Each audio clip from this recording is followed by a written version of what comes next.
먼저 개발이 확정되거나 시작을 했기 때문에 개발하는 안에 들어갔을 때는 우리는 실제로 이득은 없다라는 거죠.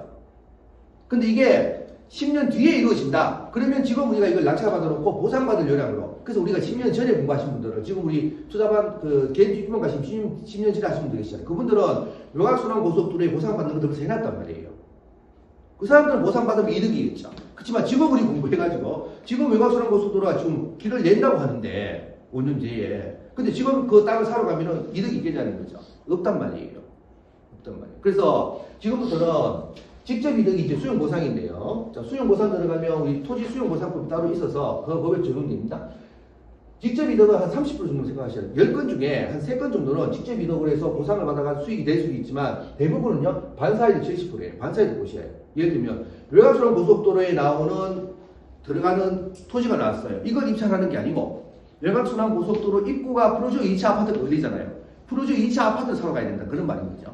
그리고 외곽순환 고속도로가 어디냐를 보고, 고속도로는 항상 IC와 JC가 있어요.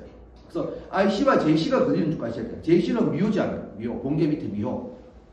IC는요, 프로젝트 2차 아파트 거기, 그 다음 송정, 가대, 범서, 두동, 두소 이렇게 넘어갈 거 아니에요. 그쪽으로 보는 거죠. 그쪽으로.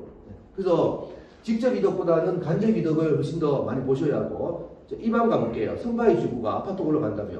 그럼 군용지가 경매에 나와서 낙찰받으면 보상받겠죠. 보상받아봤자 지금 감정값이나 보상값이나 똑같아. 보상은 내년에 다 끝낼 거니까. 그럼 그 낙찰받아보니 이득이 없잖아요. 그래서 거기 하는 게 아니고 그 옆에 있는 사연리, 옆에 있는 두동두서 옆으로 빠지는 거죠. 왜냐면 삼각형이잖아요. 구영리, 천상, 이방지구. 이 세 개가 모여지면 하나의 도시가 만들어지고, 도시가 만들어지면 사람이 있잖아요. 사람들이 걸어 다닐 거 아니에요. 발이 달렸으니까. 걸어 다니면 발이 달렸으니까 걸어 다니겠지. 그러면 주변으로 개발이 될 것이고, 길도 내야 하고, 뭐 학교를 만들던, 식당을 짓던 뭔가 해야 할 거 아니에요. 그래서 그렇게 할 수 있는 쪽으로 가는 거지, 안에 들어가면 안 된다. 그런 말인 거예요. 그래서 직접 이득, 간접 이득을 잘 보셔야 하는데, 앞으로는 간접 이득 보셔야 하고, 간접 이득은 다른 말로 반사이득인 거죠. 나는 좋지 않았어요. 그런데 옆에 길이 나니까 내가 좋아지는 거예요. 길이 나면은 들어가는 것은 직접으로 보상받으니까 직접 이득이지만 길 나는 옆에 있는 반사이득이 더 훨씬 더 효과적으로 수익이 된다라는 거였고요. 자, 그런데 공익사업 종류가 이건 이제 기본반에서 한 건데 그래도 한번 좀 정리하셔야 합니다. 공익사업이 여러 가지들이 있어요. 여러 가지 있는데 그 중에서 이게 거의 다 80% 이상입니다. 첫 번째는 도시계획 시설사업이고요. 국토계획법에 나오는 말, 도로, 학교, 공원, 유원지 이런 것들인 것이고, 정비법에 따른 정비법은 재건축 재개발 얘기하는 겁니다. 재건축 재개발 이런 것들. 그다음 택지개발, 도시개발법에 따른 택지개발. 못난 땅을 예쁘게 꾸며서 땅을 받는 것들이에요. 그래서 이 도시계획 시설사업은 돈을 받죠. 돈. 이 정비법은 권리를 받죠. 입주권 받는 거예요. 택지개발은 다시 토지를 받죠. 토지. 그래서 이거 이제 돌려받는다는 거죠. 앞에 돌려받을 환을 붙이면, 그래서 이런 말들을 받죠. 환지라는 말. 그리고 누가 환지를 받았다. 그러면 택지개발 한 거예요. 못난 땅을 예쁘게 꾸며서 받은 거고. 입주권을 받은 거예요. 그럼 재건축 재개발인 것이고. 돈을 받았어요. 도시계획 시설 들어가는 것이고. 이게 각각의 법에 적용돼서 그런 거죠. 요거 말고 이제 한 20%가 있는데 그게 뭐냐면 그 중에서 그래도 좀 큰 게 산업단지입니다. 산업단지. 여기에 요 법에서 빠진 것 중에 산업단지가 그래도 좀 있는 것이고.